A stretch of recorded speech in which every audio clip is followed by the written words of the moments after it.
Hello, everybody. This is William of Applied Virtue. Don't mind you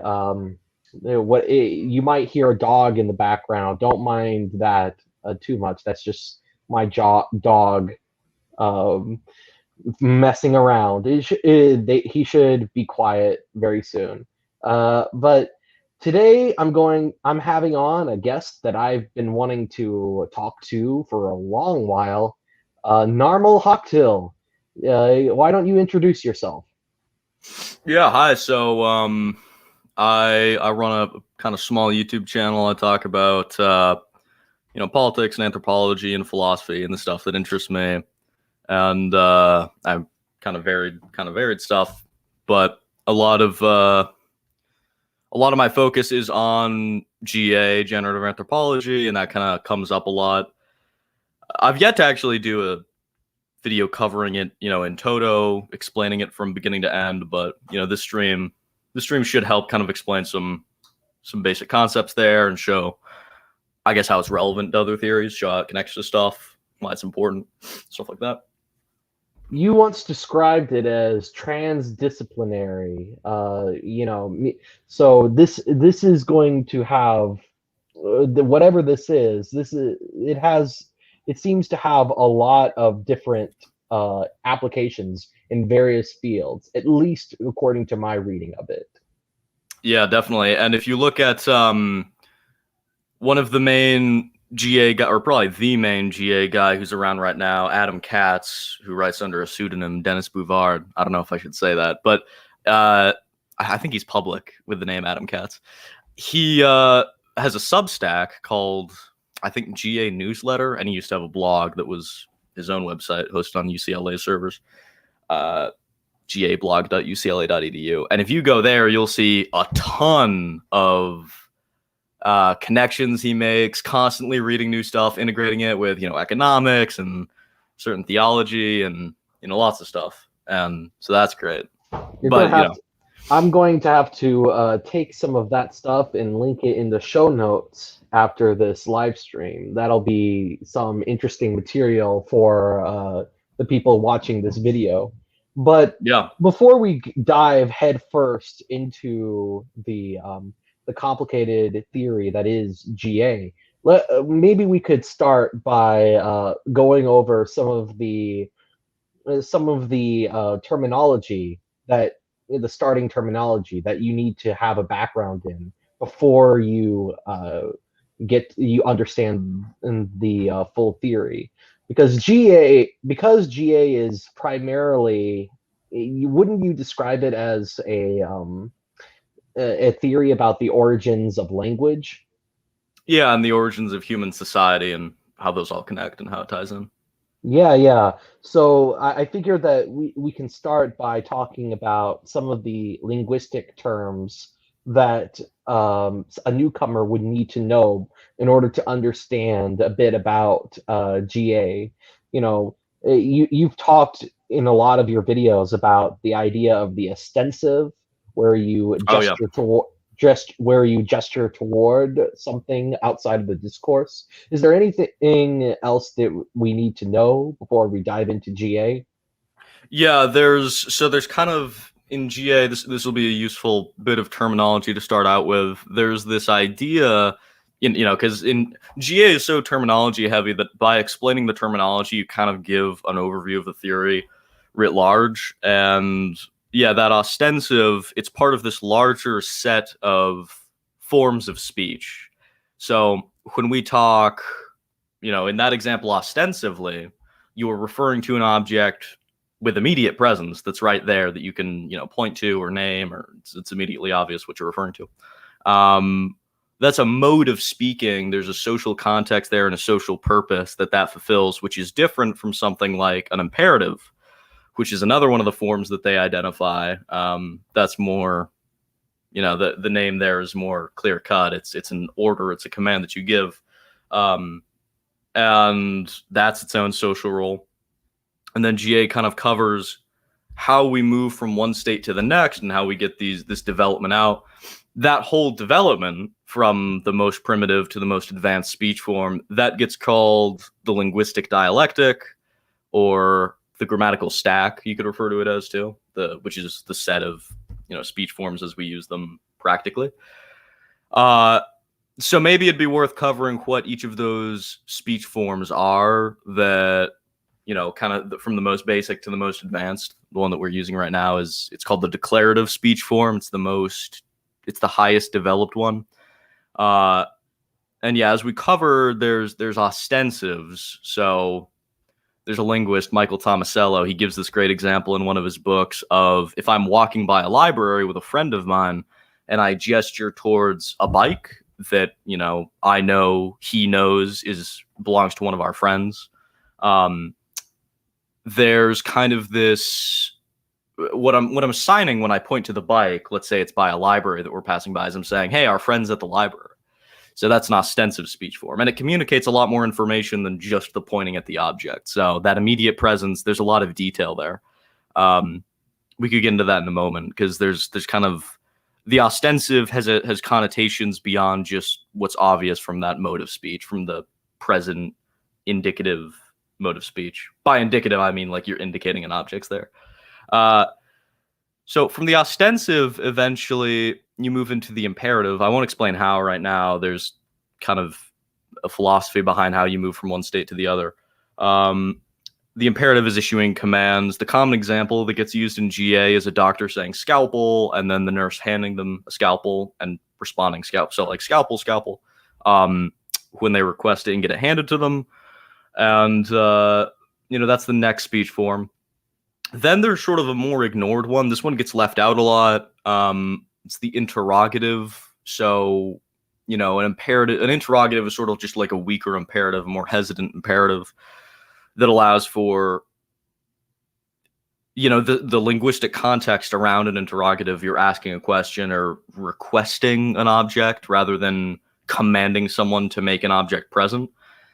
That allows for responses that are, themselves linguistic instead of making the object immediately present. So in that former example, let's say the doctor doesn't say scalpel, but instead says something like scalpel, which is, signifying that it's an interrogative. That means that the nurse that would have otherwise handed them it could say, we don't have it, or, will this work? Or could I use this as a substitute, or, so-and-so.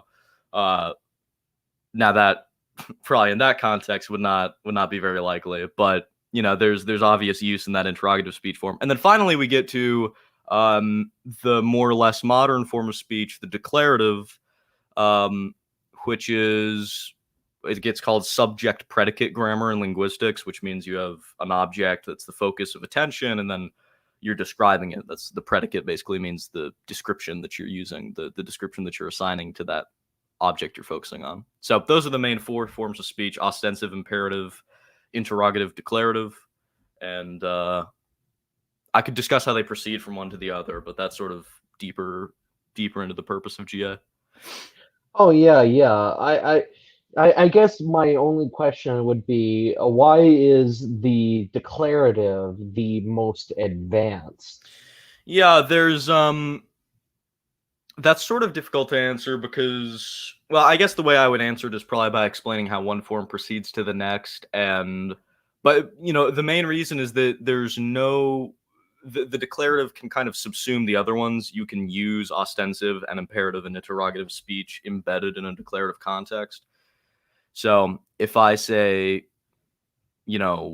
give me the pencil, that's not a simple interrogative sentence, or rather, that's not a simple imperative sentence, in that it's not just like pencil or give or, come. It's not any of those. It's an imperative verb, it gets called. Really what that is you're embedding an imperative social context into a grammatically declarative sentence. But yeah, so it's able to subsume the other ones, and that's not really the correct way of saying it. The correct way of saying it is that we're able to cleanly move from the imperative to the ostensive to the interrogative to the declarative in our speech as the social context demands. And it's just that the declarative doesn't demand any further response. It's sort of, there just isn't really a social context that can't be answered by ostensive, imperative, interrogative, or declarative interactions. None that has come up anyway.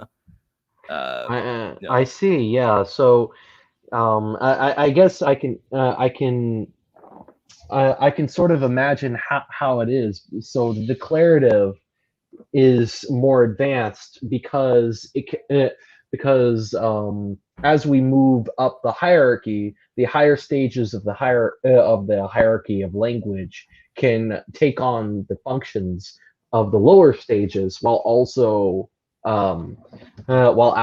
adding their own characteristics to the Yeah, yeah. language. There's sort of a psychological character to declarative language, this advanced state of language that typically we associate with natural human speech in general. And that form of syntax syntax that we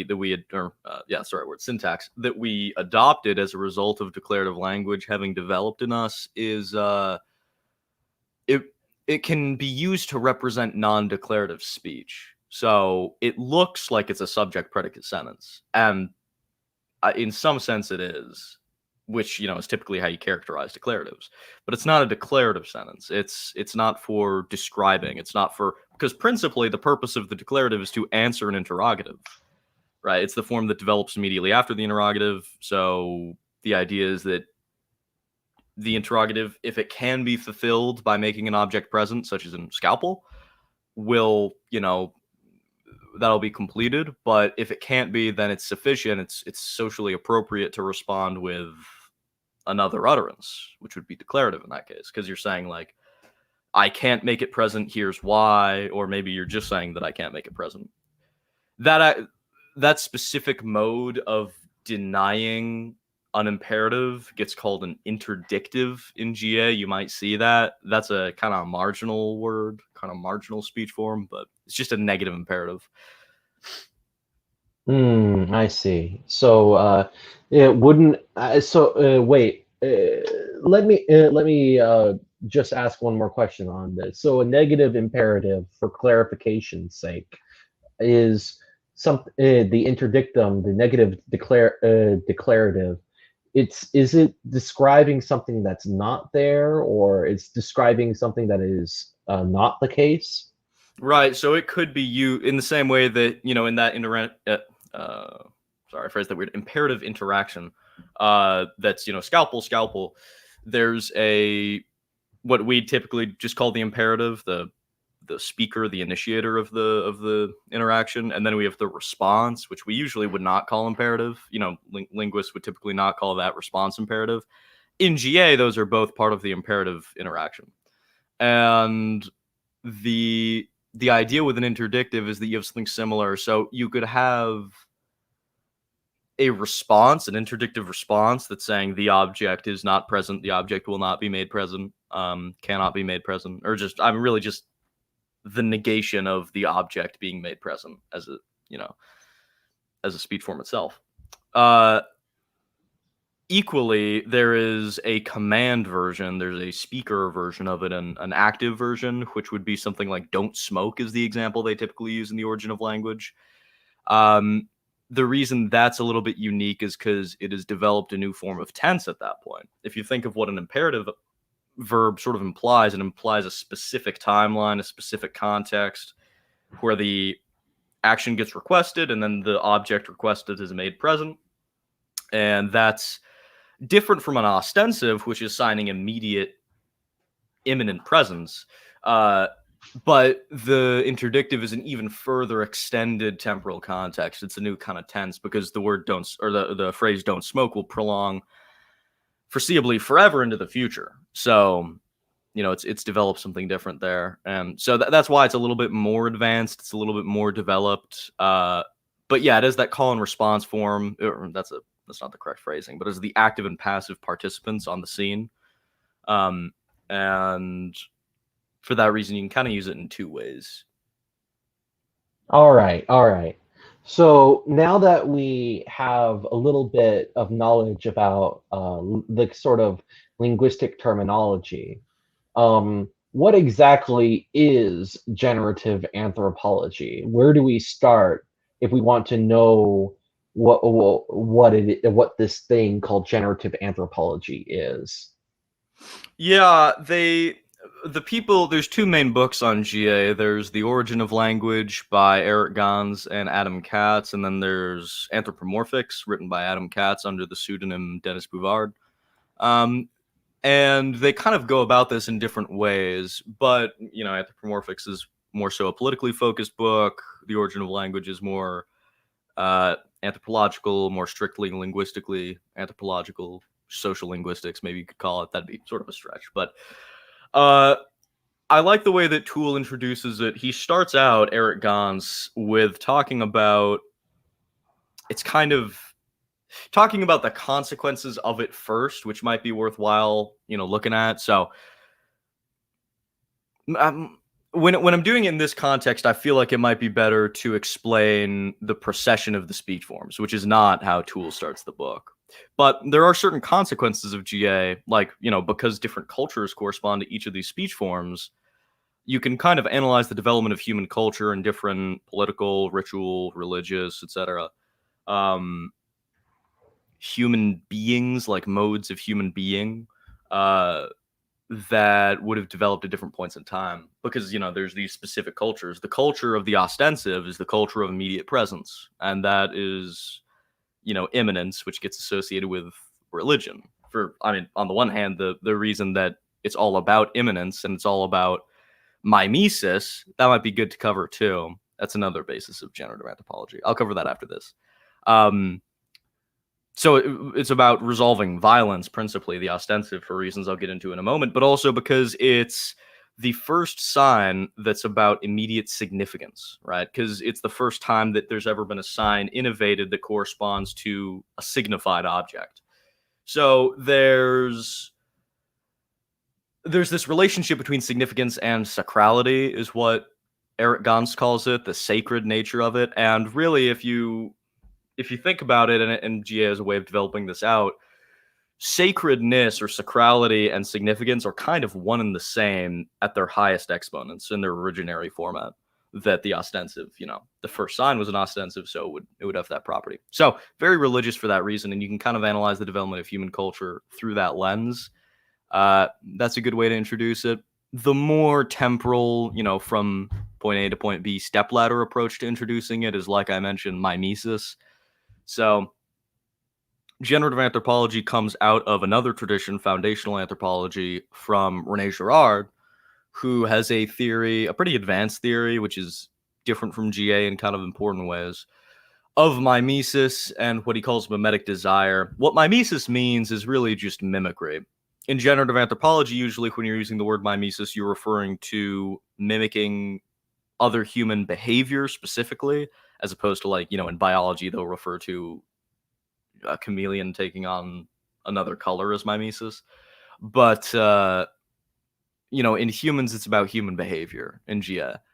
And the main interesting thing with mimesis that gets highlighted by Girard and then developed out by the generative anthropologists is mimetic desire. So really, this is an evolutionary mindset. You can actually retroject GA onto a philosophy that denies evolution as well. But, for now, they phrase stuff in evolutionary terms because GA started as a kind of in academia world, although really defrocked within academia in a lot of ways.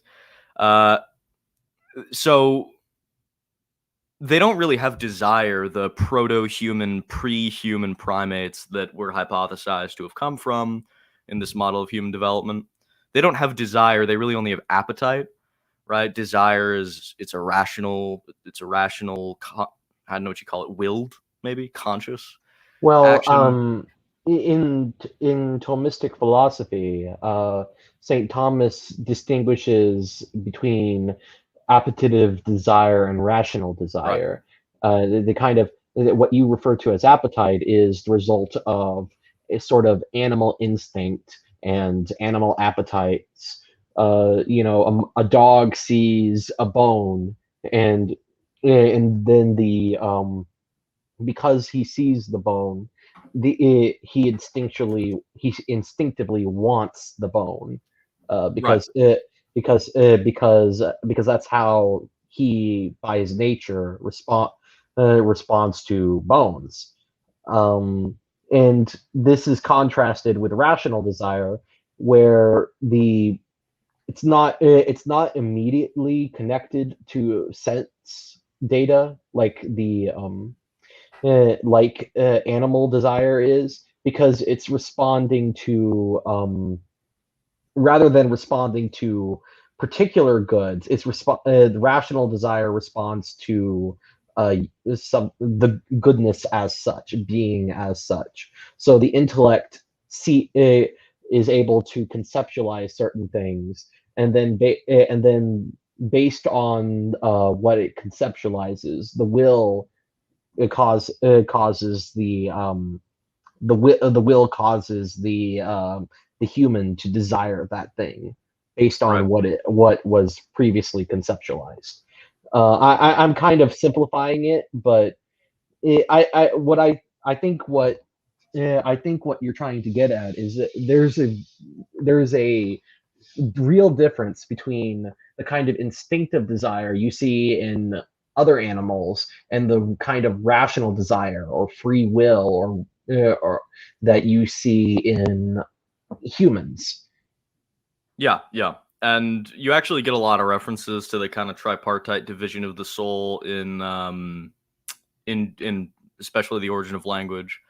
I think that the preface, which Adam Katz wrote the preface, the rest is written by Eric Gonz. I think that makes pretty specific reference to the Logisticon, the Epitemedicon, and the Tumoedes. I think that's the name of the three souls, as Plato puts it, which are obviously different for Aristotle and thus Thomas Aquinas, but it's a similar idea of like the soul that is the immediately conscious cognitive theater, and then the soul that is appetitive but is under the purview to an extent of will, and then the part of the soul that is totally nutritive and outside of that control. And they refer to that a lot. And there is something nice, there is something kind of clean about the ostensive, imperative, declarative. Just happens to be these three stages that correspond really nicely to those three parts of the soul in the two significant classical philosophers. So that's really useful. And yeah, and the nutritive soul corresponding to the ostensive might not be such a good line to draw, but the appetitive corresponding to the imperative makes a lot of sense, because the imperative is about something not present being made immediately present. I mean, it stands to reason that appetite only really operates when there's some sort of immediate presence not fulfilled. Even if the object that you desire is right in front of you, the appetite that you have, like say for eating or something, is desiring the presence of the act of eating. So you get this language a lot in GA of the presence or the thing being made present being an action or a state of affairs instead of like literally a single object, the way it is hypothetically at the origin of language. There's kind of a specific, but not, I don't know how you'd say this, doctrinal almost. There's a common way of phrasing the origin of language in GA, which, that's a big issue that's basically ignored outright, just totally ignored in linguistics. Actually, Adam Katz did a couple presentations a couple months ago where he talked about how I think French Academy of the Sciences, or maybe the Academy of Paris or something like that, they illegalized in the late 19th century, I think it was 1886, discussions of the origin of language outright. And if you know what role like French academies played back then, I mean that's kind of significant. It would be like it'd be like Noam Chomsky and MIT, like, well, no, that's not a good analogy, but it was big. I mean, it's big that people were ignoring this and kind of like resistant to have any scientific, in the Aristotelian sense of that word, analysis of this. People will call GA like strictly non-scientific. I had a guy on my stream last night say that. He was like, I'm a scientist and GA is all syllogism, no science. And I mean, I use the word science a lot looser than most people, but even if you use it in a strictly a posteriori way, it's still based on a lot of sense. Like the language is the language we use and the language forms we use, that's not really properly a priori. Anyway, that's kind of a tangent, but yeah, that tripartite division is very useful. You see something similar in a lot of formations of the definition of religion, I've noticed. With Rene Guénon, I might have mentioned this, page, I think, 115 of his book, what was it called? Intro to the Study of the Hindu Doctrines, I think that's its name. He mentions his definition of religion, which is basically a cult in the older sense of that word, or a worship practice, a moral law, and a metaphysical worldview, where all three of them concord with a metaphysical worldview. And you'll notice that those three things, moral law, pretty clearly imperative. I mean, they call divine command theory, and obviously that's not encompassing the entirety of religious, moral law, but the term command is in there.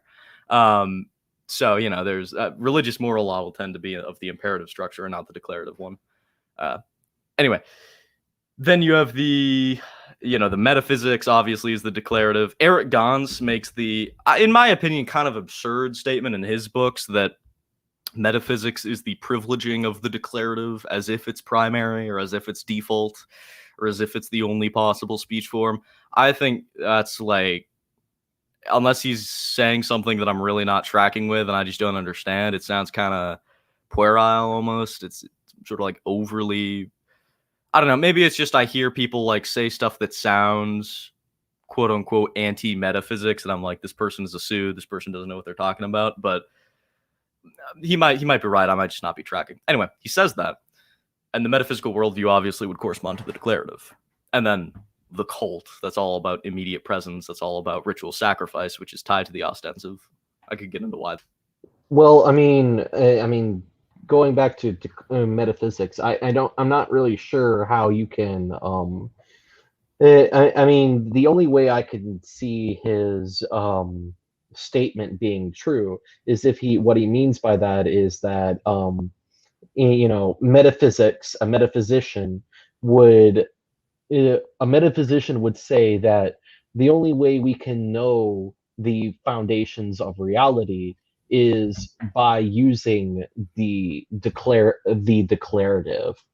And Sure. a metaphysician would say, yeah, we're basic. That's basically correct, because they wouldn't. No metaphysician would say that ancient man was able to perfectly understand something like Aristotle's theory of act and potency, Right. or Saint Thomas's essence existence distinction.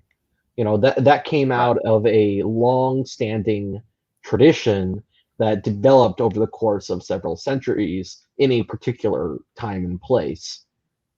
Yeah, definitely. And that's a good, speaking of Thomas Aquinas, a good benign reading of it.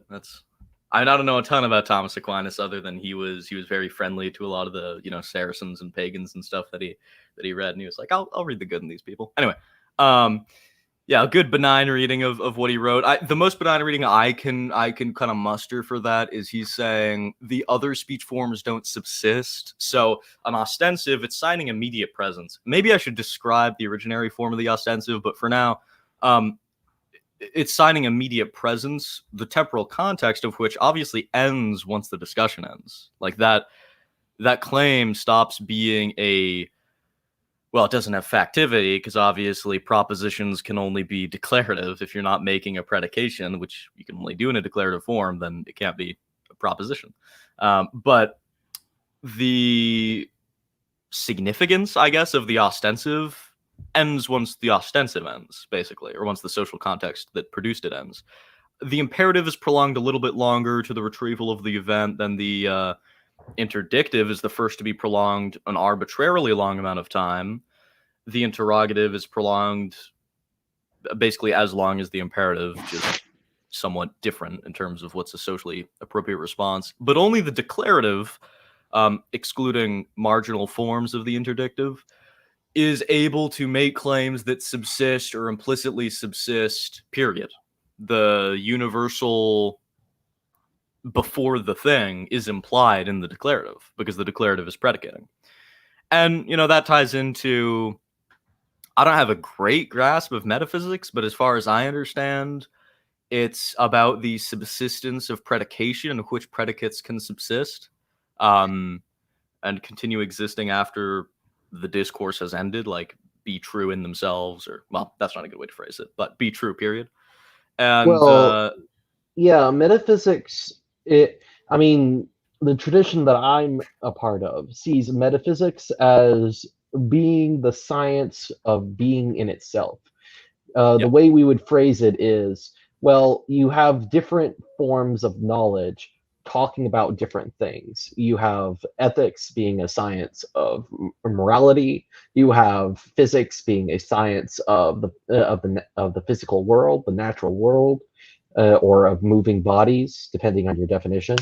You have the you have biology, which is the science of living things, and but in all of these things, we can say that there is when we look at the different um, modes of science, there is one science that encompasses all of them, and this is metaphysics. Metaphysics is basic because it describes being as such, whereas other forms of science, and I'm using science not in the strict modern form, but in the Aristotelian form as just a body of knowledge.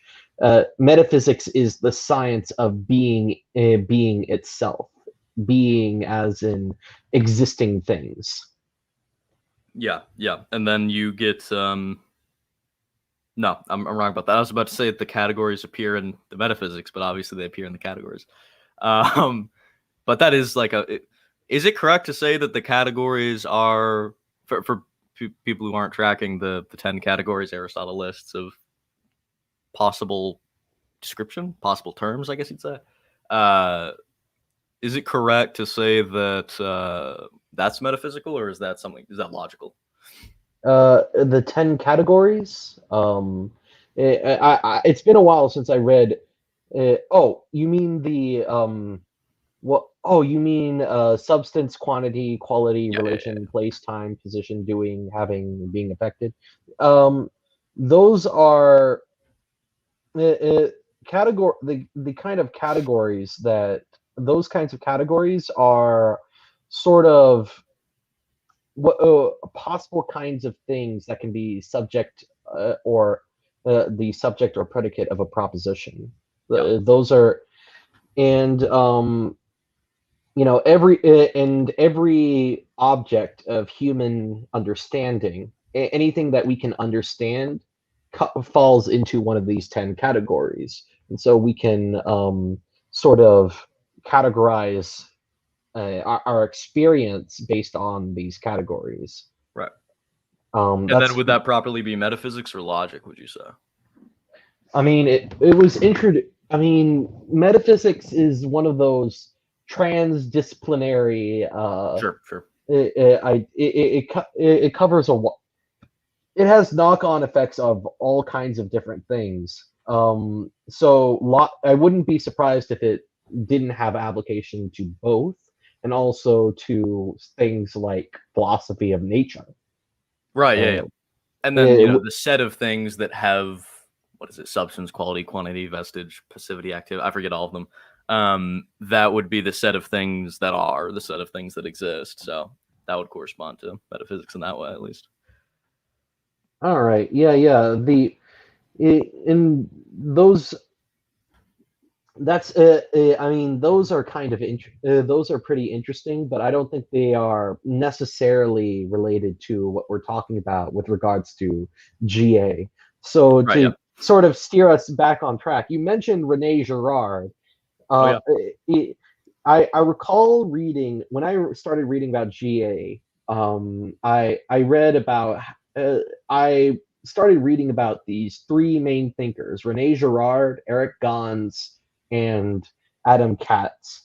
And I wanted to take a little bit to talk about each of their contributions to what we now call GA. So you mentioned before that Rene Girard, he wasn't the guy who created GA, but he was the one who came up with an idea called mimetic desire, which would play a foundational role in GA. So why don't you talk a little bit about that?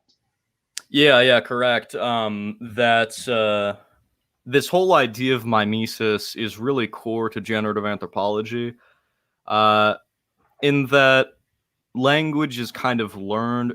It can be confusing to people how come there's this intersection between language and culture and how that's not like just totally ad hoc. But when you place the origin in mimesis and you see the context of Girard, it starts to make a lot more sense. Girard is looking at I don't know how you'd say it, the fact of imitation and the amount of consequences that you can accept as obvious and proceeding directly from not innovation, mimicry.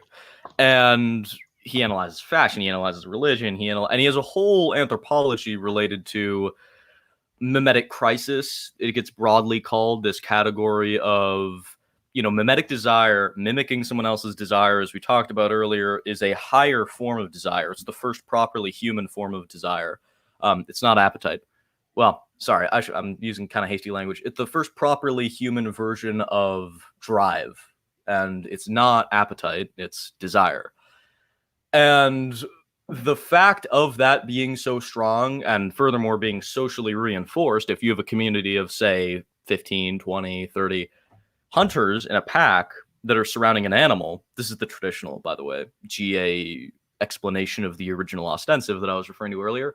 If you have so and so many proto-human hunters, males, gathered around an animal they've just killed, then there's the appetite for that animal, of course, but there's also mimetic desire. We see everybody else have that appetite, and we're able to see their attentionality. This is called joint attentionality. It's another very important concept. The idea is that I see you, kind of a first order attention. That's being able to see something. It's just able to focus. But then the second order attention, which gets, there's a technical term for it, I forget. But the second order attentionality is I see you, see X. So I can see somebody else in the group who sees the animal, and I can see their desire, and I can represent their desire in my mind. I can project that into my mind. And that second order desire, now that starts to get interesting, because that's representation, and that's the kind of representation you get in language. There's an interesting paper called What Makes Us Human, Answers from Evolutionary Anthropology, that polls a bunch of evolutionary anthropologists on what they believe makes us human. And you get a bunch of kind of like wacky answers, because there's polling very, very broad sample of people. You get like labor grandmothers. One of them answered grandmothers.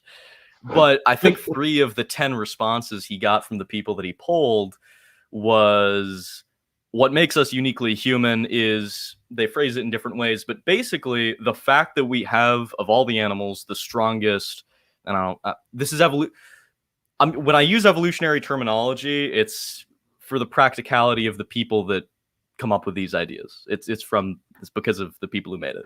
It's not my preference for them. Anyway, the human has the strongest mimesis of any animal, the strongest mimetic faculty. Other animals do have it, and primates happen to have a more advanced form than basically any other animal except for us.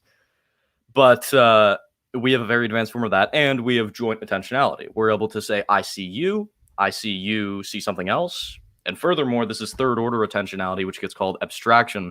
I see you, see me, see something, right? So there's a funny paper by somebody else that argues, this is very much like how modern academia is. They argue the maximum joint attentionality possible is 6th order, which would be like, I see you, see me, see you, see me, see you, see something. I don't, but anyway, it could go arbitrarily advanced after third order attentionality. But humans are the only animal that's capable of that. Humans are the only animal that's capable of saying, I'm able to represent your desire for something.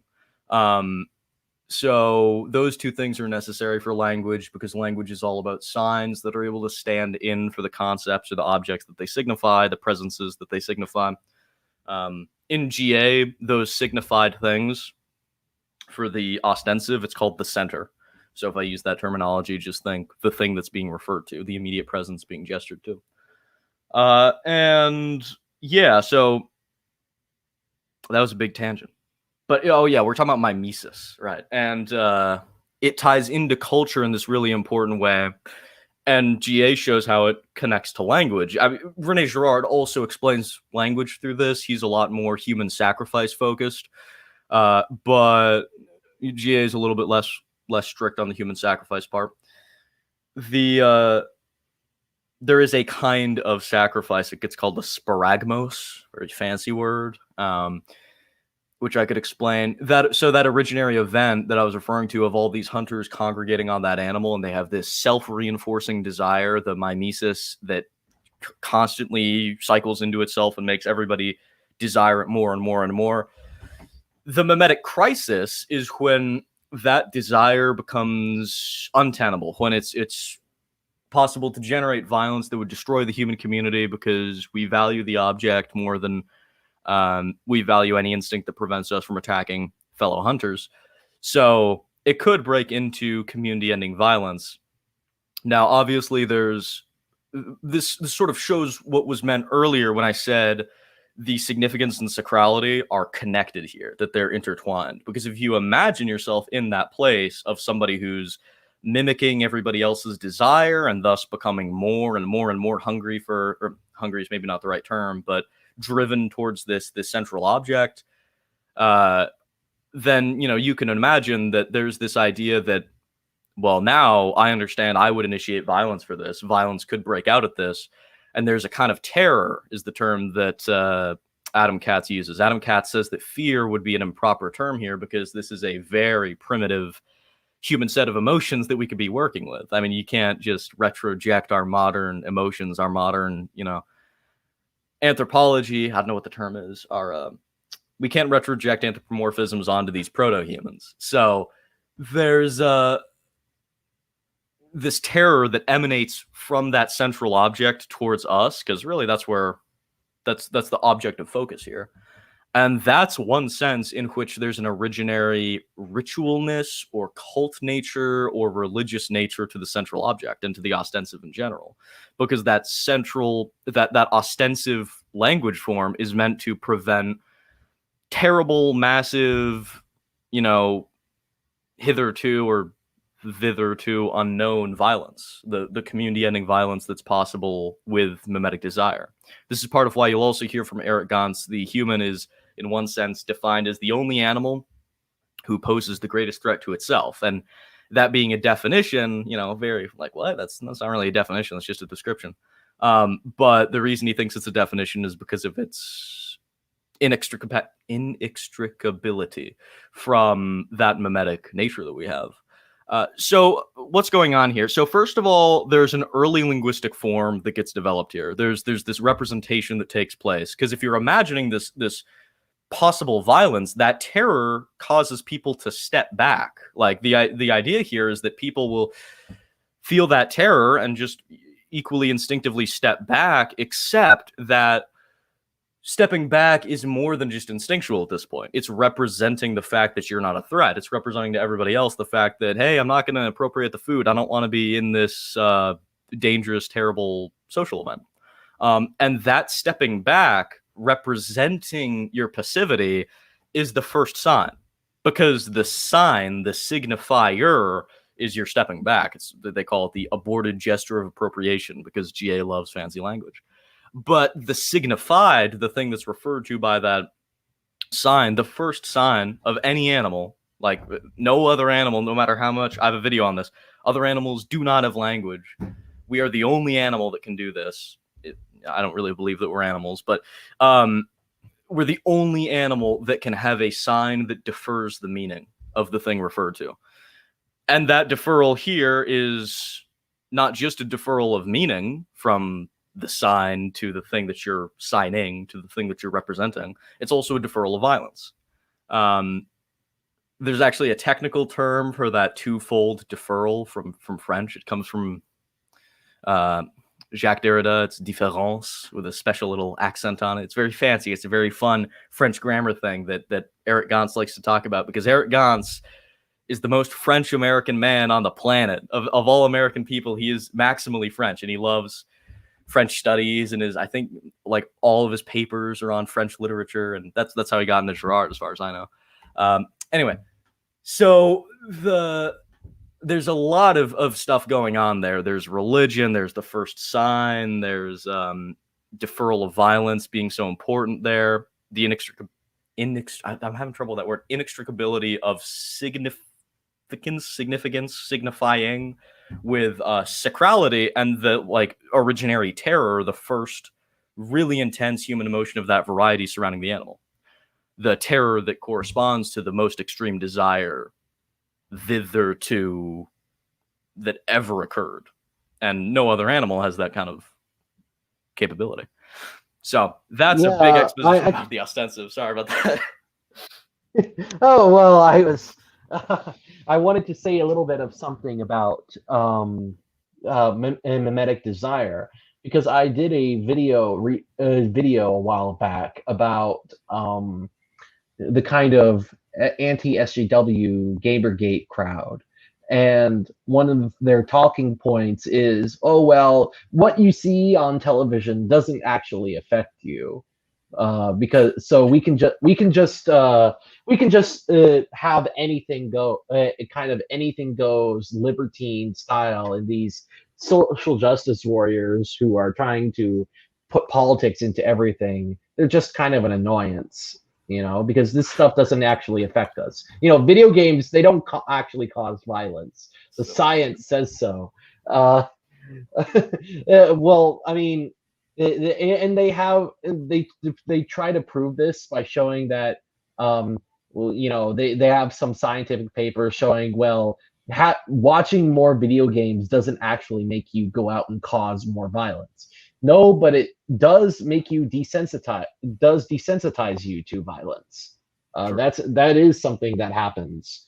And more to the point, there are so many different studies out there that show that what media and our desire, media affects our perception of what is normal, and this causes us to act in a way that reflects that. So exactly. Even if we know what we're watching is fictional, it will still affect what we perceive in reality.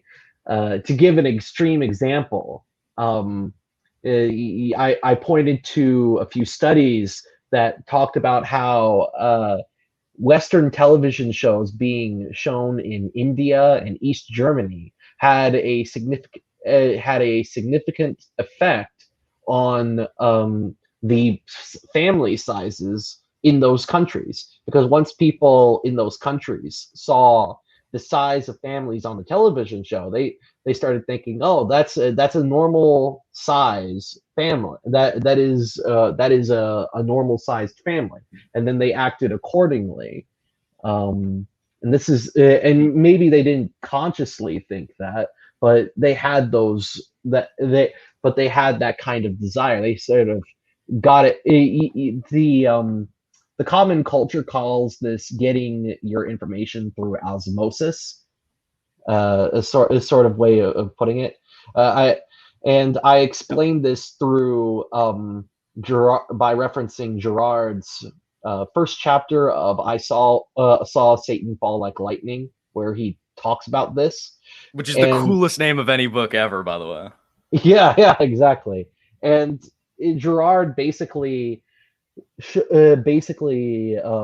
shows that this is one of the reasons why we had moral prohibitions, because in his mind, if we didn't have these kinds of moral prohibitions, then, like you said, our neighbors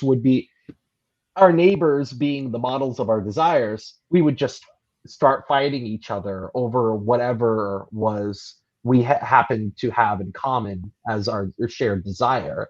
And you can see this in a microcosm when you see two and I used in my example, two kids, both of them are my nephews, both of them are my niece and my nephew. Whenever my nephew plays with the ball, my niece immediately wants to play with that particular ball, even though she didn't want though she didn't want to play with it just 5 seconds ago, because she saw my nephew playing with it, she wants to play with it. And Exactly. Yeah. that's sort of that's just how human psychology works.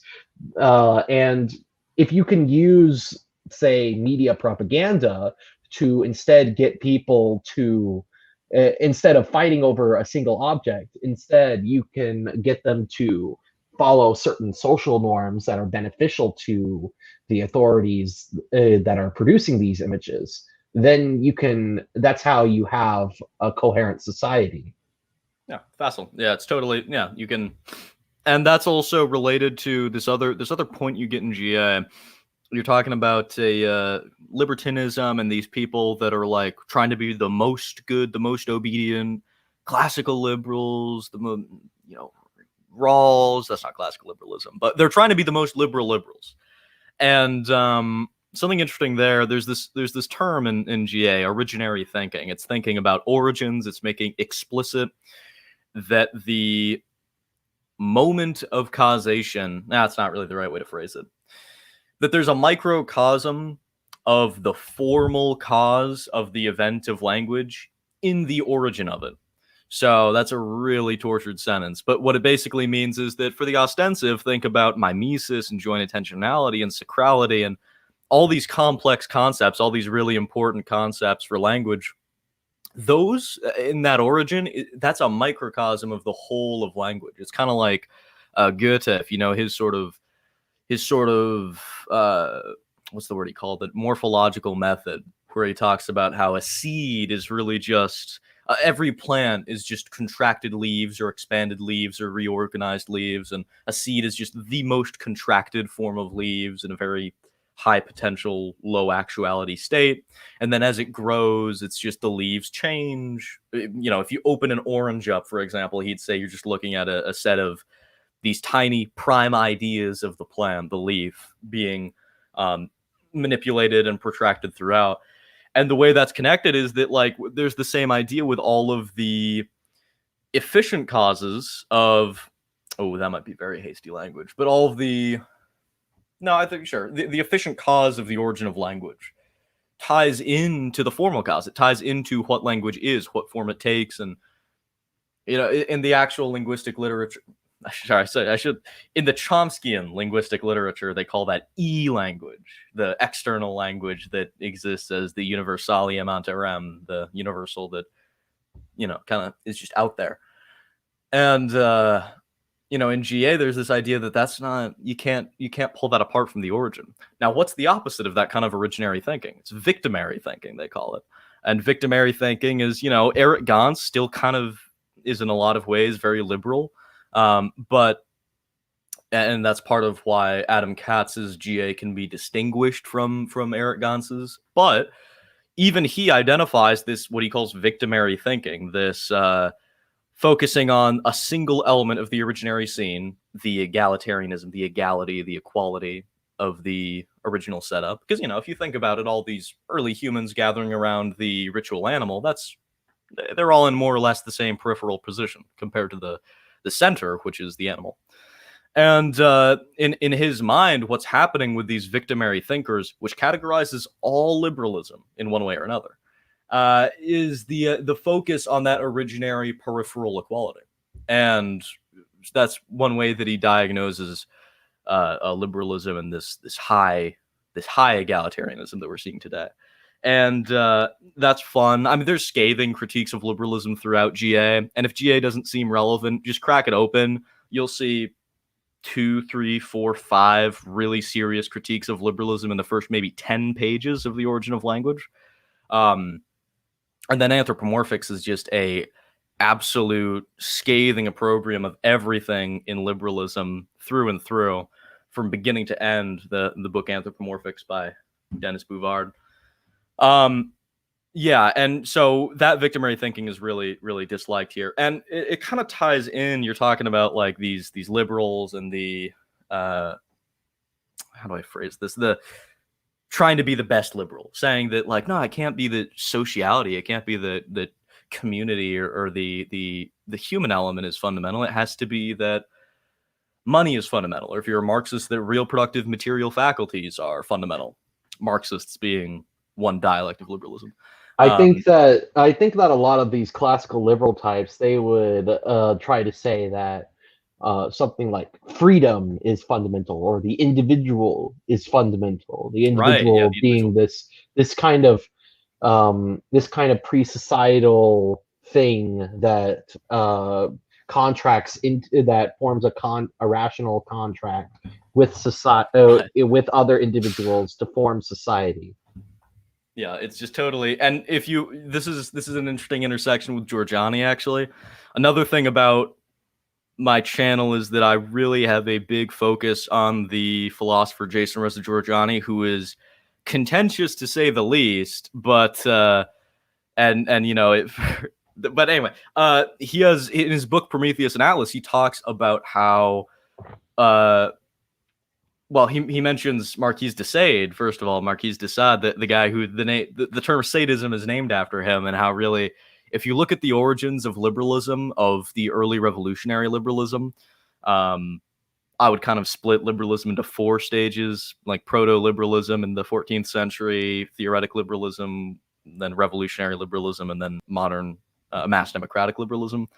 But if you look at that third stage, the early revolutionary liberalism, especially with the French Revolution, you get a bunch of people like La Mettrie is one of the guys, and even someone like Robespierre is in there, even though he was, in some sense, actually reactionary respective to that movement. But Marquis de Sade, in Giorgiani's worldview, is the most coherent liberal there ever was. So if you want to be the most coherent liberal, do what de Sade did, and just talk about the ultra ethical virtues of, like, basically just being like it's basically Frankism. It's basically like try to be as evil as possible, because that's very good.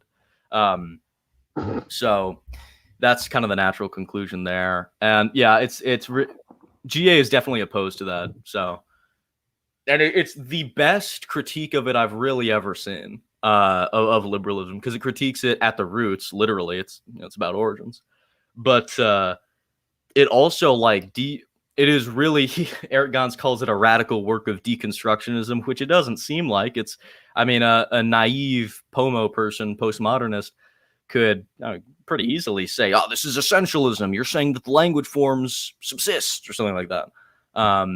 The imperative ostensive, etc. But what he means by the radical deconstruction here is that these, I don't know, the things that are sacred to liberalism are sort of put in context, because liberalism can't explain its own origin. I mean, Marxism kind of can, but as a dialect of liberalism, but it's obviously not. It's coherent, but it doesn't correspond to reality. And then liberalism per se, parochial liberalism, doesn't even really make an attempt at that. So GA can explain the origin of liberalism, and in doing so, it destructures and makes unsacred the things that liberals implicitly hold sacred, like equality and like the originary victim mentality, by which I mean the focus on equality and selecting people out and difference being harmful. I see. So I would like to talk a little bit more about what exactly did Eric Gonz contribute to Rene Girard, and how did Adam Katz contribute to Eric Gonz? Could you go over that really quick, or will that be a bit longer? I should be able to go over that in fewer than 5 minutes. The idea where it really breaks off is the moment where language originates.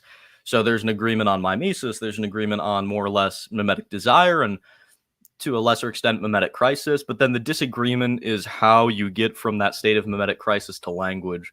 As far as I know, and I don't know Girard perfectly, the idea is that you have this moment of human sacrifice where one human is scapegoated for the mimetic crisis, the possibility of violence and the primitive but ultra advanced terror that occurs. You single out one person and you sacrifice them, and in doing so, they stand in for the resolution of mimetic crisis, and then they are the first sign.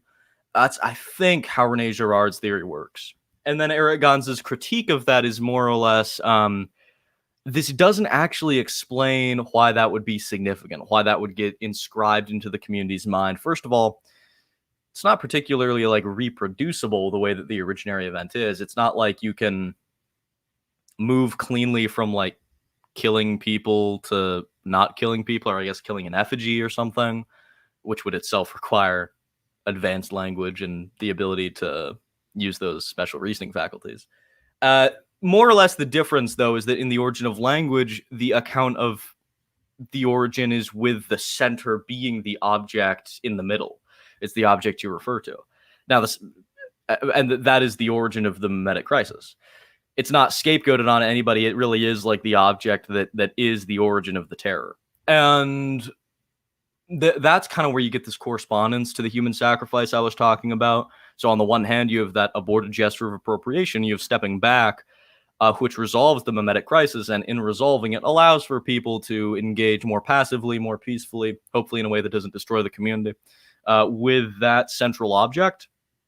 And, you know, in the case of an animal, which is a common example, a likely sounding example throughout GA, that eating the animal, you know, tearing off its flesh and eating it. So that gets called the sparagmos is the term for it, which I think is just Greek for like pulling apart, or, you know, like ripping apart in all directions. That's the equivalent of sacrifice. So the sacrifice is put onto another creature. And then that's something that can be pretty easily reconstructed at different points in time for other contexts, because there's lots of centers, there are lots of possible mimetic crises. And that would be inscribed into the community, because instead of sacrificing one person who somehow stands in as a sign but also remains present in the community, it's everybody stepping back. It's this intentional act that everybody engages in. Intentional might be a little bit cart before the horse here, but linguistic act, at least primitive linguistic act that people all engage in. And then that could obviously inscribe itself into the community, because if you step back, you know what stepping back is now, especially if you've seen other people do it. Yeah, I would say that it's a sort of proto-rational rational act. Right. Yeah. Yeah, you know, because Thomism would see animals as having an intentionality of sorts, in the fact that they have these kinds of appetites that point to something outside of themselves. They have memory and imagination. You know, dogs can dream about something else. Yep. But what they don't have is rationality. And according to Thomism, the distinguishing feature that shows for certain that a creature has rationality is if they are capable of language. Because language because, you know, rationality is sort of an inward. It's sort of an inward thing. It's not like you can definitely see, oh my gosh, this person is rational, but you can tell a creature is rational based on because rational creatures exhibit certain behaviors that non-rational creatures do not, and it all revolves around language. Right. Yeah.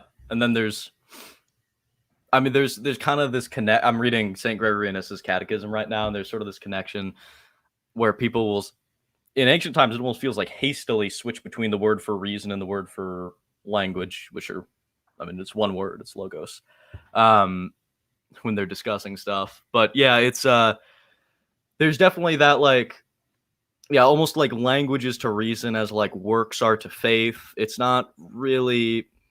If someone was rational and had no language competency, no language performance, that would be a little bit like confusing. That wouldn't really check out. They would say to think is to think in a particular language. Right. You can't actually have a thought that isn't in one language or another. That's just not how humans work. We can talk about now. Granted, Thomists can talk about angelic intellects, but angelic intellects are not they're something very different from human intellects, because human intellects are embodied. They have they're physical. They interact with the real world in a direct way, whereas angelic intellects, they're the way they acquire knowledge is very different. The way they interact with the physical world is very different. um, and they're just a very different type of creature or being. You can't really call angels creatures than a human, Yep, if yep. that makes sense. So it's not it. I mean, if you're talking about this from a purely non-religious perspective, angelic intellects are sort of a counterfactual of, well, what would it be like for a to have a rational thinking thing that did not was not somehow embodied? What would that what would that how would that thing interact with the world and such and such? Yeah, yeah. And then that thing you mentioned about language and how like the necessity of language for thought, it's actually very prominent in orthodox linguistics and Chomsky linguistics, to the point that if you look up this is one of the most famous debates, in my opinion. It's probably the only famous debate that really deserves it that I've listened to, is the Noam Chomsky Foucault debate. Now, both of these people are cringe and based in their own ways, but the debate is all about like how language relates to sociality, or to what extent it exists per se, to what extent it subsists. And it's really interesting that, because Noam Chomsky is not a philosopher, but he did formulate something that basically proves that there is an innateness to language. It's called the poverty of the stimulus argument. You can find out about it there if you watch that debate. And GA kind of radically bridges the gap between those two philosophies by saying, hey, the human constructs the center and the center constructs the human. Because these proto-humans, you couldn't really call them humans. So yeah, thinking in a language, very big concept. And then embodiedness, yeah, it ties in there. It almost, the GA tendency to say that the human is constructed by the center and the center is constructed by the human, because paradoxicality is kind of the name of the game with a lot of GA stuff. In fact, he says that in, I think, chapter 1 of The Origin of Language, or maybe it's the introduction. That's very similar. At least it feels similar to me, having never read Averroes. The sort of the eisegesis into Aristotle of the idea that like we all participate in the divine mind, which you can correct me if this is wrong, but I think was pretty much just an innovation by Averroes, and I think that Aquinas rejected that. Yeah, it was. Yeah, I mean, St. Thomas didn't know about it directly from Averroes. He knew about it from Averroes's followers Right, yeah. in the Western Christian world. Hold on. Yeah, in the Western Christian world, they called them the Latin Averroists. Right. And he he rejected that by saying, well, you don't really need to. This is kind of ridiculous because it sort of gets rid of individuality as a thing. Yeah, it sort of collapses it just because we all have a nature, share a human nature, does not mean that each particular human is just a part of this grand instantiation of human nature. right. That's something that St. Thomas had to point out. I haven't read that his argument against the Averroists. I really need to read that, though. That was it. But anyway, so what would you say is the main difference between Adam Katz and Eric Gonz? Because you mentioned earlier that Katz takes generative anthropology into a more reactionary zone, whereas Eric Gonz is still a liberal. Yeah, so I'll be honest here. Eric Gonz's GA, so generative anthropology is, for not being very well known outside of like really ultra, into it people in academia. It is super deep, and there's a blog that Eric Gonz runs, Chronicles of Love and Resentment, that is so long. There's so much stuff there. There's, if you were to make it a book, probably 4,000 or 5,000 pages of stuff at least. So that thing is darn long, and he has a lot of ideas there. Unfortunately, Eric Gonz's books are mostly out of print, so they can only be bought as like $500 hard copies used on Amazon. But there's 2 exceptions to that, I think. Anyway, and there's only 2 that exist in ebook form, as far as I know. So, and one of them, you need like a really not well-known mega link that maybe I should. Well, I can't share that. But anyway, there's this. It's really hard to get into Eric Gonz's stuff. So I'm coming from a position of limited ignorance. Mostly what I know is that he has a concept called omnicentrism, the idea that at a point in time, every human can function as the center, which, again, as far as I understand it, Adam Katz's critique is that that's sort of hasty and lets you just be a liberal with GA. It just lets you say GA, but not. So I'll just be a liberal now with omnicentrism. And yeah, I tend to agree. I obviously don't understand Gonz deeply enough to say, why he believes that or why we disagree or if he would disagree.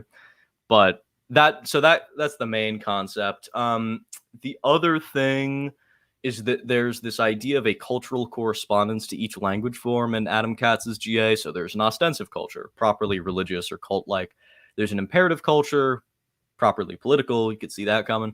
And then there's a declarative culture, which is sort of up there with victimary thinking as one of the negative aspects of liberalism or liberal existence, being in a liberal polity. And, declarative culture is basically the culture of you give me a command and I don't do it. And I'll say, why are you doing this? This isn't fair. Well, that's kind of an oversimplification, but you get the idea. There's a proper culture to each of these forms. And so that concept is there in Eric Gonz, but it's not as developed out. And Adam Katz also syncretizes the GA theory of especially politics, but also religion and also declarative culture. He syncretizes that with more modern anthropology. Michael Tomasello for The Origin of Language. He looks at a lot of stuff there. He looks at David Graeber. Ooh, very interesting. David Graeber has many based books. He's left-wing, but, like James White says about left-wing people, I'm not a big James White fan, but I just like this quote. There could be a lot of smart ones, and all you got to do is disregard their conclusions. And David Graeber is one of them. And that's actually pretty. Yeah, that's actually been my approach with a lot of left-wing thinkers. For instance, I've read quite a few of the original postmodernists and and people like the Frankfurt School, and some of what they have to say is actually pretty good. But then they just go into bizarro land, and it gets kind of okay, and it gets kind of weird. They start saying, okay, so, all right, Herbert Marcuse, I get it.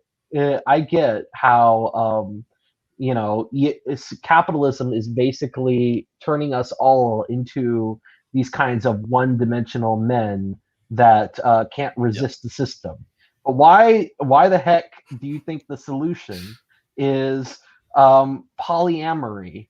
I'm not sure. Right. Yeah, and the reason he thinks it's polyamory is because of some kind of Marxian read of Freudianism that he has going on, which is it's as hilarious as it sounds. Right. I mean, but I to get into that is sort of, and it's kind of funny because that's sort of what St. Thomas does to a lot of the thinkers he syncretizes into his work. He takes a look at their points and he sort of disregards their conclusions, and he always gives a good reason for why he's disregarding those conclusions. But yeah, it's sort of the thing that you have to do if you want to be a good philosopher. You have to read a lot of people you disagree with, and then disregard their conclusions and come Yep. to the correct ones. Yep. And I think Anthony, yeah, that's what I mean when I say Anthony Kenny talks about Thomas Aquinas doing lots of benign readings. Yeah, that's definitely there. Definitely a lot of good stuff that it's almost like it's like the argument is sound, except it's just not valid.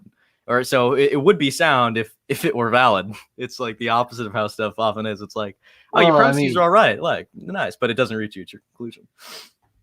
yeah, I mean, he talks about how, you know, a lot of the buildup and the premises to certain things, and even might be correct, but then it's always the kind of positive, you know, solutions Yeah. that these people come up to, because invariably with a lot of left-wing people, you get the impression that they all think that the conclusion is some form of communism, and Yeah. that's never, and it just kind of makes you want to go, no, why are you what you had such, you had a good thing going here, why did you suddenly start larping as a French communist or something? Yeah. There's this section I remember in On Kings, which is one of the David Graeber books that's very based. Unfortunately, Anthropomorphics was written before a recent new based book by David Graeber that was released. I think The Dawn of Everything it's called. I want to read both and do some. Well, I've read On Kings, but I want to reread it and make a video on that. And then I want to read The Dawn of Everything, which I have not done. And there's a funny moment in On Kings where it's basically an analysis of modern politics by doing it's originary thinking. It's just not generative anthropology, looking at the origins of kingship and how it develops and how those developments and origins are kind of a microcosm of the politics that's still alive today. And at one point, he basically says outright, I'm an anarchist, and a lot of the conclusions I just talked about make it really hard to be an anarchist, but I still have belief. I still have hope, or something like that. It was like very, I don't know, I don't have a reason to believe this in the light of at least relegated to these conclusions, but I still do. I still have hope. I mean, it gets to the point where you think that maybe this is kind of a cultural thing, you know? Yeah. These people are in academia and they're coming up with ideas that could undermine the conclusions of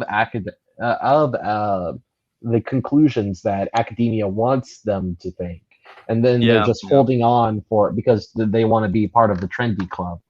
I mean, and that ties in a lot to GA's like declaratives. The rational discourse is always a contingency on imperative political discourse, which that's very similar to my most recent video when I talk about with Foucault and paradigms and stuff. There's this idea that all our paradigms, all of our ostensibly scientific knowledge is grounded on these worldviews that ideologically stem from what are going to be political or institutional affiliations.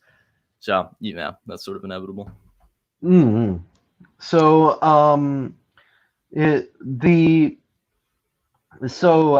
you've talked a lot about how, speaking of the politics, you talked a lot about how GA is just, even in Eric Gonz, is just one refutation of liberalism after another. Could you could you give one of the more cogent refutations of liberalism that you think is the most impressive? Because I actually have used mimesis against those kinds of classical liberal types before to argue against their concept that we can just have this libertine social order where everybody just does whatever, and we have free speech and free everything. That's very declarative culture Z. Like, you can't have any hierarchy. That's the critique that would stand out to me the most is the one that's probably the biggest, which is it's not the most obvious, but it is it's not it's not the most transferable to other worldviews, but it is the most significant in GA. It would be, well, if you want things to not be it comes back to hierarchy. It's just like a version of hierarchy is natural, man. It's true. Let's of all the things Jordan Peterson says, I can stand that one. There is no human without the form of language we have, and there is no form of language we have without the imperative. And there's no way to turn the imperative into anything other than someone who is commanding, someone who's issuing something, and one or several, interlocutors who are retrieving and engaging in response, but are performatively subservient to the person who's issuing the command. And, there's, even in the ostensive scene, there's the idea that there's this sense of the ostensive contains within it the imperative and the declarative, and the imperative contains within it a primitive version of the declarative. Like everything is potentially there, it's just not actually there. And even within the ostensive, there's this hierarchy where you defer to the center. Even having a center is not appropriate for these people, because again, when you think of victimary thinking, the idea is the focus on the equality around the periphery, around the center, but there is no consideration of the center, which is superior in that context, and that everybody's congregating around it. So the most scathing critique would probably just be the necessity of imperatives and the fact that declarative culture, which is the only way to diffuse the necessity of imperatives and therefore hierarchy, is using a speech form in direct opposition to the actual purpose of that speech form, which is to answer the most appropriate imperatives. Your imperatives are there when ostensives aren't sufficient, and your declaratives are there when, I forget what it is, there's like the declaratives are there when you can't fulfill imperatives. That's a summation of that grammatical stack I was talking about earlier. Here's the quote. It's your declaratives answer the most precise questions that emerge from the most urgent imperatives that were generated by the most anomalous ostensives. So that's a quote from, I think it's Anthropomorphics by Dennis Bouvard, Adam Katz. So, that's the main thing that GA has, it's not the main thing. It's just like a really big thing that human nature just has that in it. It's not a biological thing. It's lobsters, man. It's not that. It's not our nervous system. It's not the limbic system. It's sociality. It's the thing that divides us from apes. No other animal has that form of, they call it centered ordinality, hierarchy from one person to another, to another, to another. And there's no human without that either. He has a quote in chapter 3 of Anthropomorphics, which is basically this person, Gertrude Stein, I believe an anarchist. I think that she's a Jewish anarchist, talking about how there's these centers, and she has a kind of okay understanding of centers. Centers aren't a unique concept to GA. And she talks about decentering and trying to get rid of all the centers so that we can have equality and stuff like that. And he says, Adam Katz in response, well, you want to get rid of centers, so what you're going to do is consider which centers to get rid of and how you consider something a center and how you should best get rid of them and in what order. And then that procedural, those rules of engagement, I guess you could say, are the new center. So there's no real way to decenter, and there's no real way to de-hierarchalize, specifically talking in terms of the imperative. But of course, you could argue that imperative form is inevitable from mimesis. That's something that would be easier to phrase in terms people are more comfortable with, that aren't maybe from GA. They don't have background there. I see. So, to put it in layman's terms, what you're saying is the very structure of our language it presumes a hierarchy with somebody at the top giving commands and everybody else following those commands. Yeah, and there being, in the most originary form, some center that's the origin of everything, that has all the possible content of every speech form in it and every advanced human desire. So, and that's very against the sort of victimary egalitarian thinking that the opposite side would prefer. Yeah. So, one last thing. You talk about we've talked a lot about politics, but you personally have defended or rather, you've shown that you are sympathetic to Nicholas Fuentes' America First movement. Yep. So it no what. Why is it that you support Nick Fuentes? Does generative anthropology play a role in your decision to be America First? That's more so a practical thing. I think he's probably the best, if you're thinking in terms of like what your goals are politically and what the next steps are. Uh, I think I'm sort of developing in this as I read some of the books on the big foundations and that kind of thing, Inderjeet Parmar and stuff. There's a lot of people there. The kind of J. Dyer Kantbot intersection reading list, but it's the most practical next option in that all of the other steps are either not immediately political, they're not imminently political, they're primarily theoretical, or they are really only using foundations that already exist as a way to subvert the goals that those foundations currently support. But it's just happenstance that nowadays neoliberalism affirms a kind of leftism that's, terrible. In the past, they affirmed a kind of non-leftism that was also terrible. People call it neoconservatism, but really neoconservatism is broader, and this neoliberalism is more particular, which, by the way, now it'd be more proper to call neoliberalism globalism.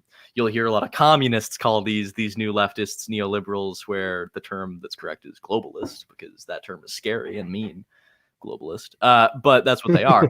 And he's the only he's the only force I could see politically forming institutions that themselves are non-current foundations, but have that foundational power and that power to secure political succession and institutionalize the power. I see. So you see him as someone who is, yeah. I personally, I do have my brother is actually a huge fan of Nick Fuentes.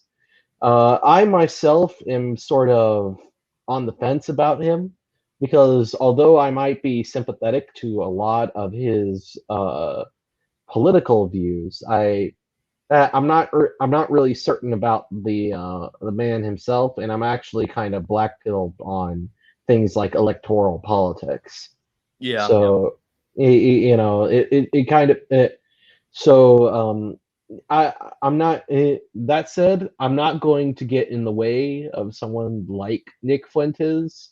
I'm just not going to be very gung ho about him. But I will. But if he, but I will try. In the future, I will try to write up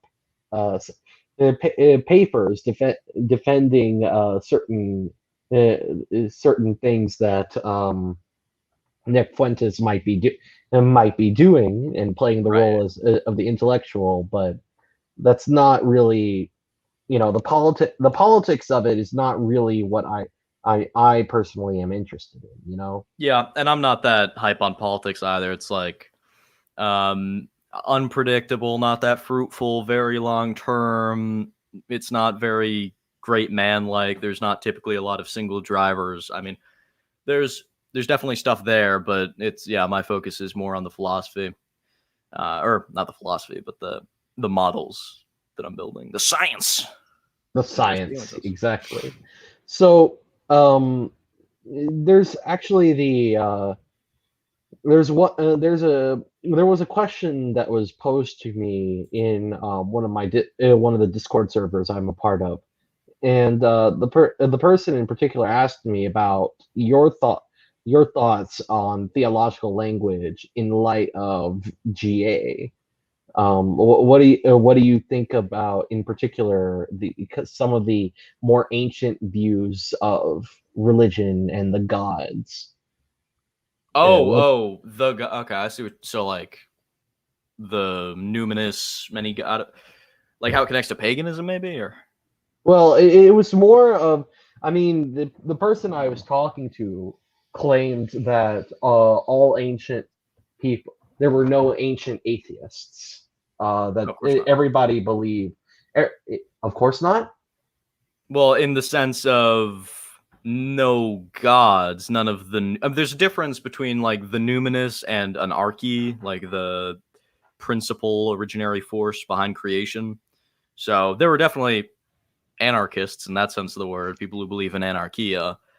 But I doubt there's a single person who didn't believe in the numinous. The word belief is incorrect, but didn't have the numinous impress themselves upon them. What do you think about someone like the Buddhists, for example? Man, I really Buddhism for me. I said this earlier in Jay Dyer's Discord. I said it's like the worst parts of Nietzsche, the worst parts of atheism, and then the worst parts of Stoicism. Is how it feels. I don't know a lot about it. Because like when it comes to Eastern thought, the only background I really have is like Rene Guénon. But what Buddhism tries to say is that you'll come across the claim that there is nothing that exists, and what they mean by that is there's nothing eternal. Everything is transient and passes away. The Buddha actually says that the god the gods are irrelevant because the Hindu version of the capital G God, it goes through the cycles of reincarnation. That is there, and so they say that just ignore the gods, focus on obtaining nirvana through the enlightened path. Or something and stuff like that. They also claim that it was impossible for God to have created the world because of his because they reject the anything being eternal. They would claim that in order for they would say that an eternal God would have to create an eternal world, and they don't believe the world is eternal. Therefore, whatever created the world can't be eternal either. It's pretty silly to me. It feels like, maybe it's on the brain because I've been looking at a lot of time theory, philosophy of time stuff, but it just feels like, well, if I'm a temporal B theorist, if I believe that time isn't something God is subject to, then what's wrong with saying that like God creates a manifold of time that he then instantiates reality into, and then he's eternal, respective to the time we understand? I'll have to read more about Buddhism to really give the Steelman answer to that. Right. Yeah. But the sort of the I would like to hear some. To get back onto GA, I would like to hear some of your thoughts on religion and theological language and how that interacts with how GA sees those things. Yeah, I was just recently. I was thinking a lot about apophatic theology and GA and how there's. Let me pull that up. So there's this idea of unnamed things in this primitive human community that has just recently innovated the ostensive. Unnamed things kind of having the mimetic terror at the mimetic crisis infused onto them, because once you've gone through that abortive gesture of appropriation, the first sign, it just stands to reason that naming things is a way of controlling them or making their potentially destructive force a little bit more passive. And if things are unnamed, they have the possibility to threaten the community. So there's this instinct to name things. Now, and that would be possible because that form of grammar would then be grafted onto the community. The way that relates to apophatic theology is sort of, well, there's this relationship between the center and God in GA. As you hear me talk about the center, like I mentioned earlier, the root of all anthropomorphism, the root of all meaning, the thing that that subsists, right? A lot of the language that you get out of GA sounds like Christianity, sounds like theism, monarchia, and to the extent that Joel Davis, who's a guy who's sort of halfway in, halfway out of GA, he's a great political guy, said in this Mattermost Surfer, I think his words were that GA is Christianity light. So there's a lot of relationships there, and it ties into apophatic theology in one of two ways I could see. On the one hand, there's no way to represent the center entirely. It's the source of representation on the one hand, but on the other hand, it's kind of resistant to predication in this early form.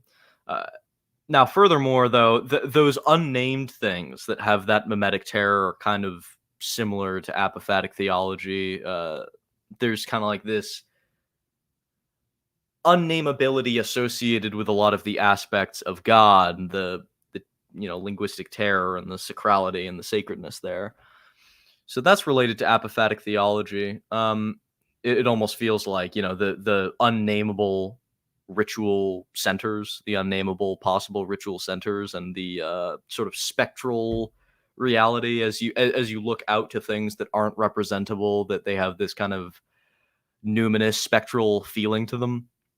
That's related. And then what else is there? There's another relationship that it has, but my main idea was mostly with apophatic theology and how it sounds pretty similar. The sort of perennial terror around God, like the fear of God for his infinity and stuff like that, being related to the fear of the unnamed because of the potential, the mimetic infinite potential that you have there. Because we'll sort of project that mimetic crisis and the violence that ensues from it onto unnamed things after we've named something and after we've innovated the first sign.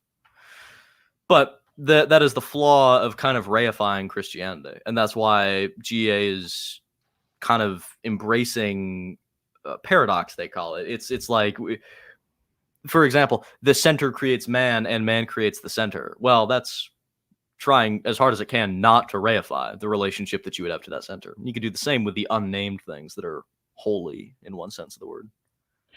I mean, we can think about sort of, it sounds like a kind of chicken or the egg scenario where which came first, the center or the human. Right.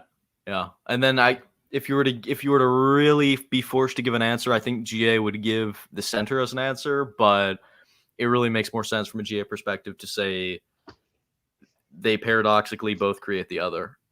And there's some kind of eternal presence with mimesis in general. You could say that, but no, I don't really see a good way out of that paradoxicality at the root of it. Except for it wouldn't be strictly incorrect to say that the center creates humanity before humanity creates the center. But humanity really does create the center.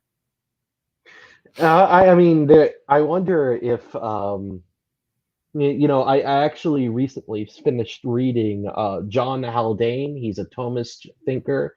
He wrote this.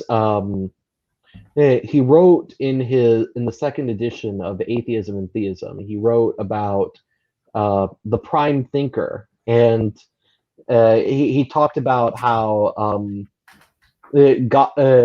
about God being being an important part of the origin of language, and how human rationality requires language in order to function as human rationality, because otherwise it's just a kind of proto rationality, or a rationality in potential. I wonder if there isn't a kind of I wonder if there isn't a kind of synthesis that could be brought together by that idea. Maybe I could make a video sometime and about this, and where I just sort of read out the idea, and in a coherent way, or maybe I could write a paper on it and have you get your thoughts on it. Yeah, the idea that I think that came into my mind there is that what it means to say that the human constructs the center and the center constructs the human is that the center is initiated or made central by us, but we don't decide its central properties. Its central properties exist in it. We don't decide it. We don't really control it, other than, I guess, by naming. But there's this kind of like construction and then bootstrapping. We construct the existence of the center, that the fact that maybe that ritual animal at the center of human congregation is a capital C center, but we don't construct the fact that it has its sacral or ritual or mimetic enhancement. So you could make a pretty interesting argument that the fact that it's just there, there's this idea that it kind of has to subsist then, the sacrality of the center, the non-constructed elements of the center, if you represent it like I just did as bootstrapped, like we create it and then it creates itself afterwards, and then we create ourselves in response to its self-projection. Well, the it creating itself would necessitate something else that exists independently. That's kind of how I see the prime thinker fitting in. There has to be something to be able to bootstrap it. Yeah, John Haldane in particular, when he made that argument, he was talking about how we need we need some kind of supernatural explanation for the jump between non-conceptual life and conceptual life, between lower animals and animals like us, who are more in some ways more than animals. Right. There's this thing in GA that's really, people have the instinct to say that we evolved language as if it was a set of biological processions through biological means that just brought us at modern language, and that's really silly. I mean, first of all, we didn't start with declarative language, so how do you get from one state to the next? And second of all, he mentions this in his book, and I think chapter 4, Adam Katz. How do you get what is a language? There's a set of signs that are agreed upon by the community. There's a syntax that's agreed upon by the community. Okay. If you don't have a syntax and you don't have a way of representing things, how do you agree on stuff with people? Well, there's kind of an issue there. GA is resolving that issue.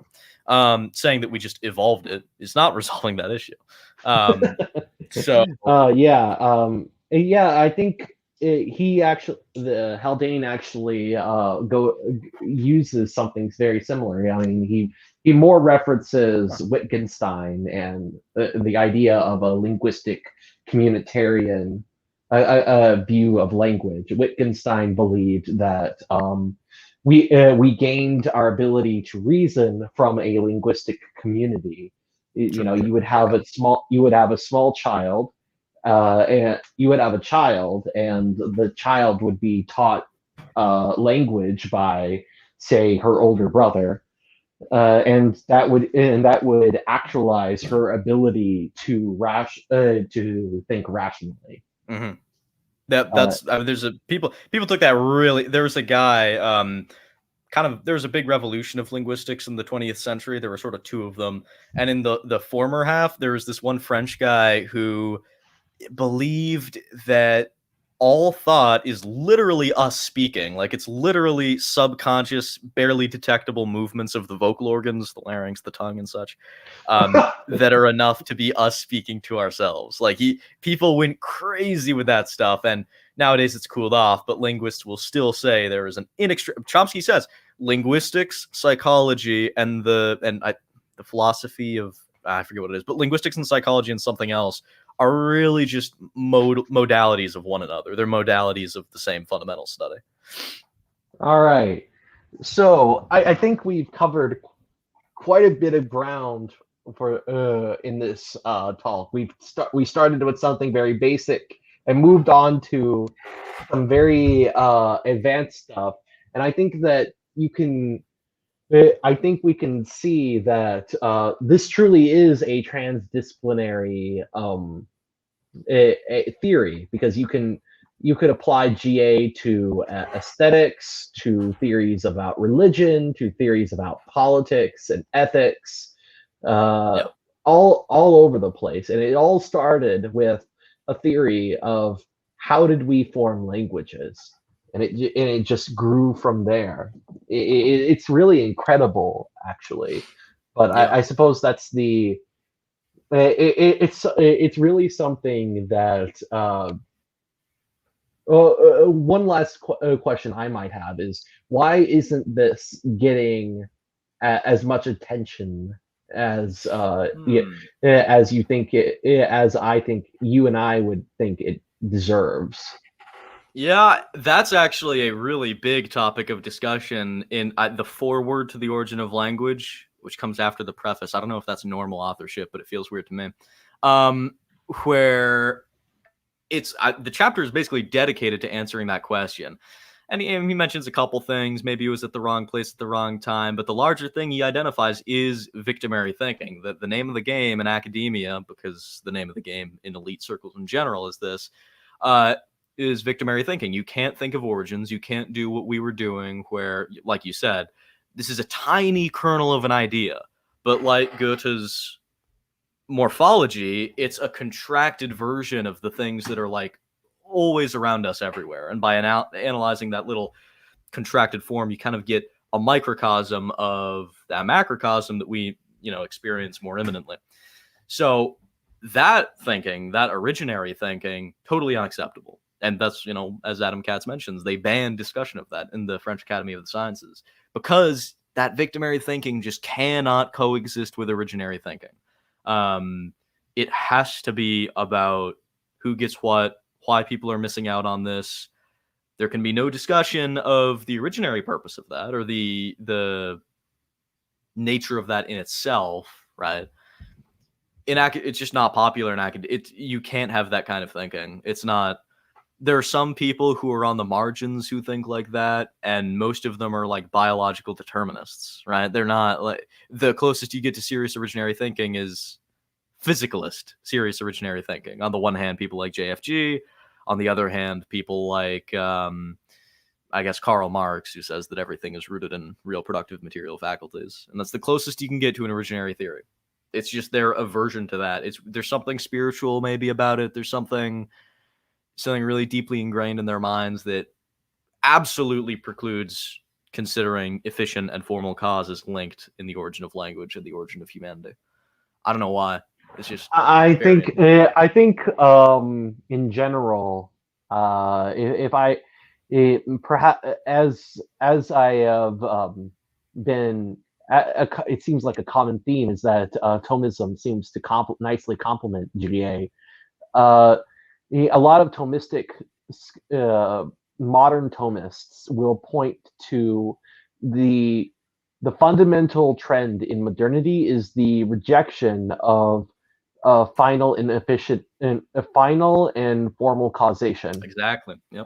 Final causation being talking about purposes of things, and formal causation being about, I guess you could call it a kind of the nature of a thing. So, for example, the formal cause of a statue would be sort of the person that the statue is supposed to represent. And Exactly. we would call that exemplar causation, because that's you have the artist has in his mind a person a kind of idea, and then he materializes the idea by engraving the statue, making the statue of the person he has in his mind. Yep. That is formal causation. And those two, and all of modern philosophy from Descartes onward has been dedicated to basically pretending like those things don't exist or don't matter. But you'll notice, and this is what Edward Fazer points out, that's really funny. You'll notice in a lot of philosophy of science in the 20th, especially in the 20th century, the philosophy of science, these people are starting to sneak these ideas back into their writing, but they're just calling it different names. Like you'll have people talking about physical intentionality, and then it's sort of physical intentionality. What they mean by that is, well, when you shatter glass, it tends to break. It tends to break in this way rather than that way, and it points to certain the glass. It's sort of the action sort of the glass by its nature tends to shatter in one way rather than another, and since it has a tendency outside itself, you could say that it has intentionality, physical intentionality. Yep. And what that and also, I mean, the other thing that jumps to mind there is like the way sociologists talk about racism a lot of the time, and even the way some Marxists talk about material productive faculties. It's like, that's a lot of respectively formal and final cause talking you're doing. That's not efficient. That's obviously not material, even if they want to reduce it down to that.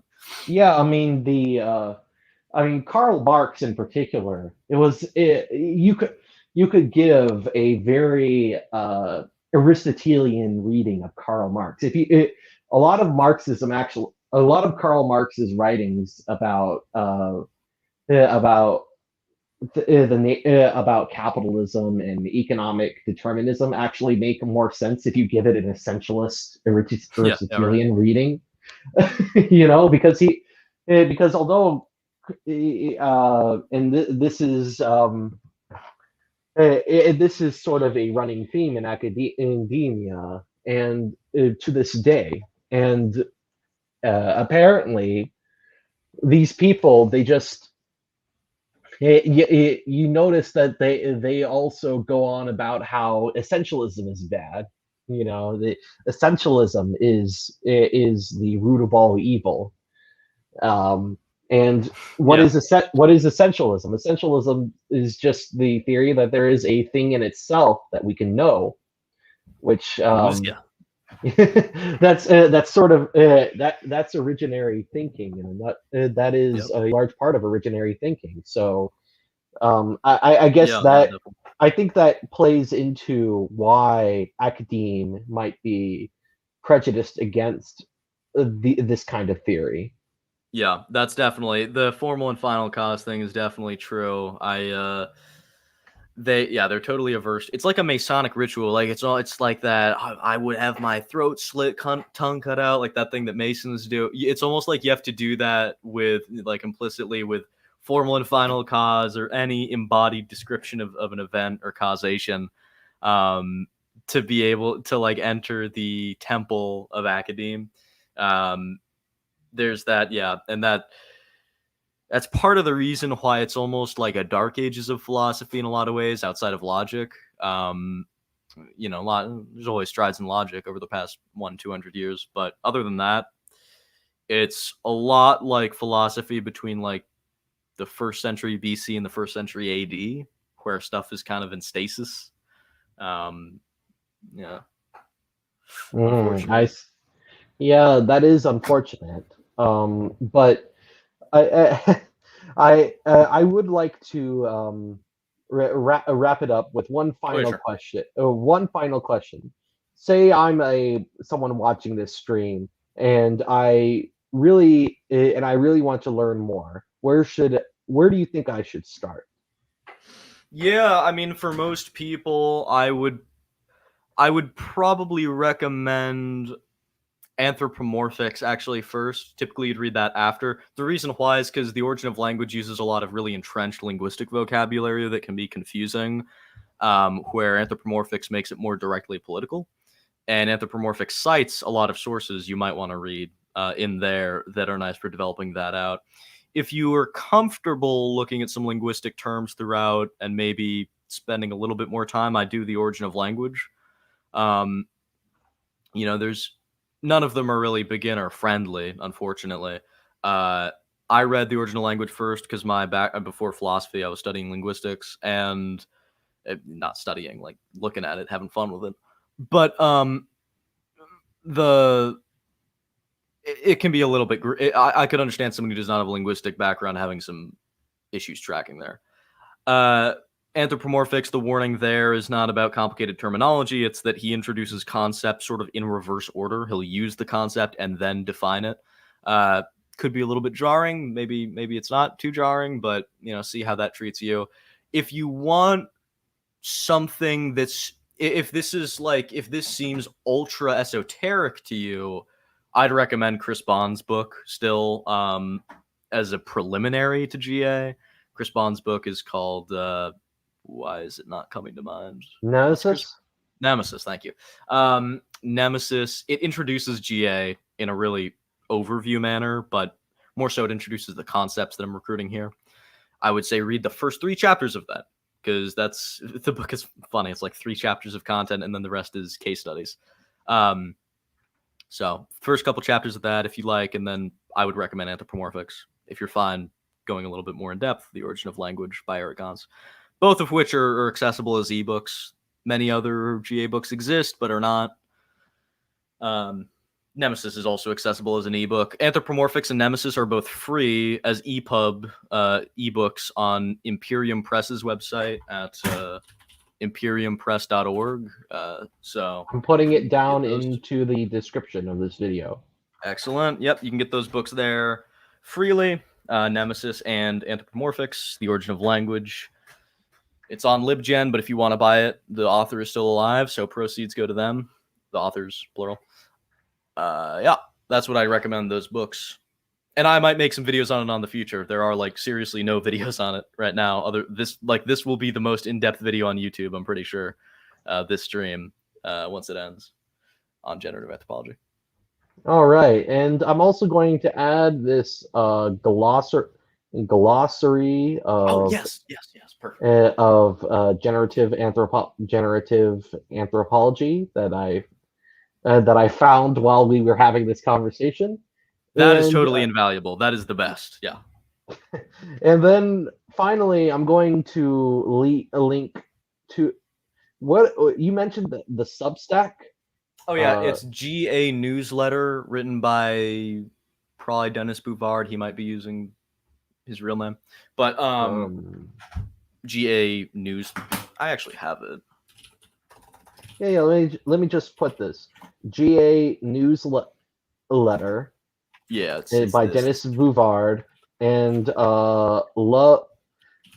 Chronicles of Love and Resentment, which is Eric Gonz's blog. Yeah. And then there's another blog that has older, much less organized content, but it's also by Adam Katz, gablog.cdh.ucla.edu. I posted that in that. GA. Okay, let me just get that out. GA blogs. Okay, yeah, I got it. Basically, the GA blog became the Substack. So. All right, yeah. GA newsletter, GA blogs. Yeah, and it can be. This can be a sort of. You can think. I guess you can think of this as sort of a. I'm going to title this to help learn. I can title this "Learn GA Here," and then just give a link and then save changes. Excellent. Yep. So now it's all in the description. If you want to check these out, it's all in the description, and it'll be available after this live stream is done. Thank you so much, Narmyl, for coming on. And I hope to have many more conversations. I have a few friends who might be interested in some of the ideas that you share, and I hope that we can find a way to network with all of them. Totally, yeah, that'd be great. Love talking about ideas. Love hashing stuff out. It's been a pleasure. All right. So this is William of Applied Virtue, and I hope to see you all in the future. Thank you, everybody, and take care. Yeah.